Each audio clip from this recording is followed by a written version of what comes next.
Эту историю, которая по сей день не выходит у меня из головы, рассказал мне мой армейский друг Саник, а ему его бабка с дедом.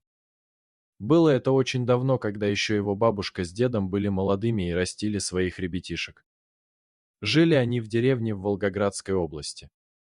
А напротив них жили соседи, молодая семья Андрей и Люба. Хорошие были люди, добрые, порядочные, и в колхозе были ударниками труда и победителями соревнований. Был у них годовалый сынок, красивый и шустрый мальчуган Коля. В январе месяце молодая семья решила съездить в соседнее село, навестить своих родственников. Выехали они заранее с утра, чтобы побыть там день, а к вечеру вернуться и успеть накормить свою домашнюю скотину. Но, как это часто бывает в гостях, время летит быстро, так получилось и у них. Выехав в дорогу, уже стемнело, а дорога домой лежала через лес. Стояли январские морозы, и Андрей, заботливо укутав свою жену с сыном толстым покрывалом, лихо погнал своего коня в сторону дома.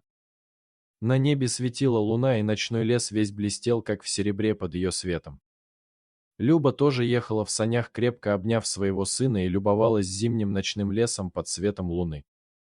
Неожиданно бодро бежавший конь резко встал, начал крутить ушами и фыркать, а после чего рванул с места с бешеной скоростью.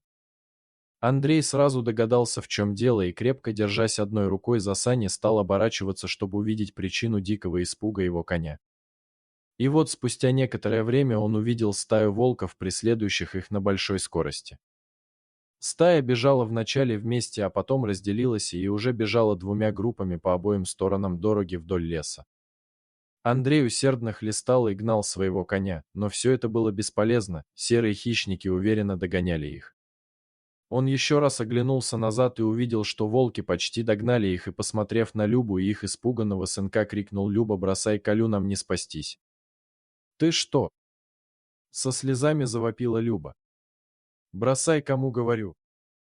«Я не могу!» — кричала Люба. «Бросай!» — сказал еще Радим, «иначе все тут погибнем!» — истерично кричал Андрей на свою жену.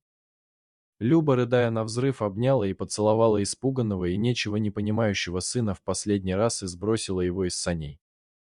Виляя из стороны в сторону по непрямой лесной дороге, Андрей вновь оглянулся назад и не увидел больше своих преследователей, а лишь свою жену, сидевшую сзади и горько рыдавшую.